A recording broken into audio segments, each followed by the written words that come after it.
এই সাইডে এই ফাঁকাটা থাকবেই। বাংলাদেশ আঁকা বাঁকা কুমোরের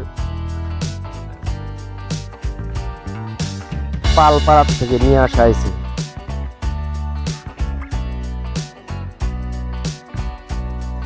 পালপাড়ার থেকে এসব বানায় নিয়ে আসে এই চুয়াডাঙ্গার থেকে। আঁকা বাঁকা আছে, ভালোই লাগে, খারাপ না দেখতে। এই যে এই চালগুলা ধরা হবে আগামীকালকে।